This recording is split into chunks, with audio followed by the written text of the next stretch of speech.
T20 cricket లో బ్యాటర్లు రెచ్చిపోతూ ఉంటారు. Bowler ఏ బంతులేసినా దానిని స్టాండ్స్ లోకి పంపిస్తూ ఉంటారు. అయితే గత కొన్నేళ్లుగా టీ20 క్రికెట్ లో విధ్వంసం సృష్టించేది ఎవరు అంటే అందరూ చెప్పే మాట కరేబియన్ ప్లేయర్లు అని. ఎందుకంటే వీళ్ళు ఏ లీగ్ ఆడినా బౌలర్లకు భయమేస్తుంది. అంతలా ఆకాశమే హద్దుగా చెలరేగుతూ ఉంటారు. ఇక ఆండ్రూ రసెల్ గురించి వేరేగా చెప్పాల్సిన పని లేదు. కానీ రసెల్ ఇప్పుడు తనకిష్టమైన టీ20 క్రికెట్ నుండి రిటైర్ అవుతున్నాడు.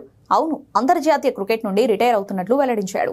త్వరలో ఆస్ట్రేలియాతో ఆడబోయే టీ20 సిరీస్ తనకు చివరిదని పేర్కొన్నాడు. ఇందులో రెండవ టీ20 తర్వాత తాను తప్పుకోనున్నట్లు తెలిపాడు. ఇక 37 ఏళ్ల రసెల్ 2010లో అరంగేట్రం చేసి వెస్టిండీస్ తరపున 84 టీ20లు ఆడాడు. ఇందులో 160+ స్ట్రైక్ రేట్ తో 1000కి పైగా పరుగులు చేశాడు. ఇక బౌలింగ్ లోనూ 61 వికెట్లు పడగొట్టాడు.